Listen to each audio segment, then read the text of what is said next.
dhaif, maka jelas kita tinggalkan. Karena sudah jelas si fulan hafalannya rusak, si fulan tidak mempunyai akhlak, misalnya muhaddis tetapi pezina, atau si fulan pemalsu hadis, pendusta, ya sudah jelas dibuang periwayatannya. Namun di sini ada yang masalah dia itu unknown, majhul, tidak diketahui keadaannya. Begitupun di sini ditinggal sementara. Kok kenapa ditinggalkan? Hanya sekedar tidak diketahui, bukan dia dicela hafalannya rusak, pendusta, bahkan dia orang yang melaksanakan dosa besar dan terus menerus perawi hadis tetapi makan riba misalnya. Perawi hadis kerja di bank. Zaman dulu belum ada bank, tapi riba ada, riba-riba yang konvensional. Namun bank-bank seperti itu di zaman tabi'i, itba'u tabi'i belum ada. Itu adalah pekerjaan orang-orang Yahudi. Kemudian jadilah rawi-rawi yang majhul ditinggal dikarenakan apa? Min bab al-ihtiyat. Maksudnya bagaimana? Kan dia tidak dijarah, na'am, tapi karena dia tidak dipuji juga, ini yang jadi masalah. Tidak dijarah, oke, selamat dari pencelaan. Namun sayangnya tidak dipuji juga. Jadi tidak ada yang menjarahnya, selamat dari penjarahan. Tidak ada yang memujinya. Jadi tidak ada yang menjarah dan tidak ada yang memuji. Jadi bagaimana kedudukannya? Nggak tahu. Para ulama semuanya diam dari orang ini. Dan orang ini lihat seperti Hubabah dan ibunya Sofiyah di tingkat tabi'in, dan kelompok tabi'in dekat kepada para sahabat, dan mereka dalam keadaan majhulah, tidak diketahui. Bukannya para ulama malas dan enggan untuk menjarah atau untuk memuji, bukan, tetapi permasalahannya memang perempuan-perempuan ini tidak diketahui karena sedikitnya periwayatan dan sedikitnya ma'rifah dari para ulama, akhirnya tidak diketahui. Lalu pertanyaannya yang besar, lalu kenapa ditinggal? Kalau memang tidak dijarah kan bagus. Iya, tidak dijarah juga tidak ditausik, jadi tidak bagus. Kenapa? Karena kita tidak mengetahui. Bisa jadi dia pendusta, bisa jadi dia hafalannya rusak. Maka para ulama hidup di zaman mereka, ahlu al-jarhi wa ta'dil, dan setelah mereka, namun mereka semua diam karena kilatul ma'rifah, karena orang-orang yang majhulah ini memang tidak diketahui keadaannya. Maka akhirnya kita berhenti untuk menghukumi, itu maknanya dhaif, ditinggal. Sampai datang jalan yang lain dari riwayat yang lain yang menguatkan, baru bisa naik kepada derajat yang lain. Dan hadis ini kita hukumi dhaif sanadnya, namun sama seperti tadi.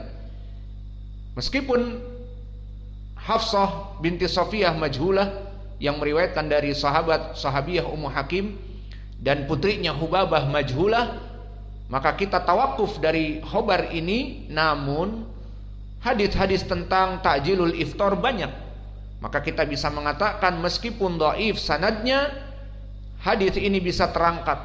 Kan tadi majhulah Hubabah dan ibunya Sofiyah, namun kenapa bisa dikatakan dipakai hadis ini? Karena telah datang riwayat-riwayat yang banyak. Tadi yang muttafaqun alaih dari Sahal bin Sa'ad dan dari Abi Hurairah yang hasanul hadis karena ada Muhammad ibnu Amr ibnu Alqamah, dan hadis-hadis yang dibaca oleh ikhwah tadi, maka bisa naik hadis yang majhulah yang tadinya tidak diketahui ini kepada derajat hasan li ghairi, karena khobar-khobar mereka ditunjang dengan riwayat yang lain yang sahih ataupun hasan. Maka hadis ini hadis yang hasan li ghairi, maknanya dhaif bisa naik kepada hasan dikarenakan datang jalan yang lain. Itu makna hasan li ghairi. Kemudian beristidlal juga penulis dengan hadis Abi Dzar. Diriwayatkan oleh Imam Ahmad, qala Ahmadu rahimahullahu taala, haddatsana Musa bin Dawud, haddatsana Ibnu Lahiyah an Salim ibni Ghailan an Sulaimana ibni Abi Utsman an Adi ibni Hatim al-Himsi an Abi Dzar. Qala Rasulullah sallallahu alaihi wa ala alihi wasallam, la tazalu ummati bi khairin ma ajalul iftara wa akharus sahura. Maka hadis ini ma'ruf lafadznya, la tazalu ummati bi khairin, maka umatku kaum muslimin terus menerus dalam kebaikan, ma ajalul iftar, selama mereka itu menyegerakan berbuka, mendengar adzan langsung berbuka, tidak menunggu nanti salat dulu maghrib kan lebih panjang, lebih baik, pahalanya lebih banyak. Ini salah, awas. Jangan dianggap dalam permasalahan berpuasa, barang siapa yang menambah dan menambah waktu katanya lebih baik, itu salah. Karena telah disunahkan ta'jilul iftar. Dan disebutkan oleh sahabat Anas ibnu Malik, Nabi dulu tidak pernah di dalam puasanya salat maghrib kecuali dia berbuka. Maka tidak ada yang memanjangkan sampai salat maghrib dulu, sampai salat isya, sampai midnight, tengah malam, tidak boleh. Kemudian sanad ini mahaluh, indak ya Sa'ad, mahaluh hada sanad. Bingung. Mahaluh sahih, dhaif, limada? Ada Ibnu Lahiyah. Baik, ahsan. Dapat dari mana? Tetangga.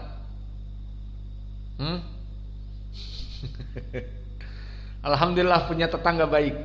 Kalau tetangganya buruk, dia akan bilang sahih atau dhaif. Siapa di sanadnya? Al-A'mas, padahal tidak ada Al-A'mas. Alhamdulillah. Maka duduklah dengan tetangga yang baik. Kemudian beristidlal penulis juga dengan hadis dari Abi Hurairah yang diriwayatkan oleh Imam At-Tirmidzi, Abu Isa Muhammad ibnu Isa At-Tirmidzi. At-Tirmidzi namanya Muhammad ibnu Isa Abu Isa. Haddatsana Ishaq bin Musa Al-Ansari, haddatsana Al-Walid bin Muslim anil Auza'i an Qurrata ibni Abdurrahman ani Zuhri an Abi Salamah an Abi Hurairah qala Rasulullah sallallahu alaihi wa ala alihi wasallam, ahabbu ibadi ilayya ajaluhum fitra. Maka di sini lafadznya lebih meyakinkan lagi bagi sunnah atau istihbab atau mandub menyegerakan iftar. Apa kata Nabi? Qala Allah azza wa jal. Di sini hadis qudsi, dan hadis qudsi adalah hadis dari Nabi yang mana meriwayatkan dari Allah dan konteksnya dari Nabi. Nabi yang memberikan konteks lafaz. Tapi bukan ucapan Nabi, ucapan Allah, tapi lafaznya dari Nabi. Lalu apa bedanya dengan Al-Qur'an? Al-Quran kalamullah, ucapan Allah, teksnya dari Allah, bukan dari Nabi. Dari mana? Dari Allah, diturunkan kepada Jibril, dan Jibril menurunkan, membacakan kepada Nabi. Dan disebutkan di hadis-hadis bahwa diturunkan Al-Quran dengan dialek Arab. Makanya banyak qiraah karena ini, sehingga bisa diturunkan kepada Jibril wadduha ala qiraah Hafiz an Asim. Diriwayatkan wadduhe dari qiraah Ad-Duri anil Kisai, dan diriwayatkan wadduhe dari Waras an Nafi'. Maka semuanya sama. Dan seperti hadis yang disebutkan oleh Syekh kami Muqbil di kitabnya Al-Jami'us Sahih, Umar protes kepada Nabi, ya Rasulullah, Ubay membaca Al-Quran tidak seperti yang aku hafal dan yang engkau baca. Aku dengar dari kamu. Coba baca Ubay.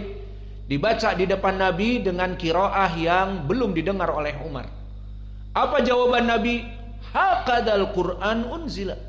Seperti itu Al-Quran diturunkan. Maka Umar kaget. Dia belum pernah mendengar qiraah itu dan dia mengikuti Nabi. Coba sekarang Umar kamu baca. Dia baca qiraah yang lain. Maka Nabi mengatakan wa hakadzal Qur'an unzila. Dan begitupun Al-Quran diturunkan.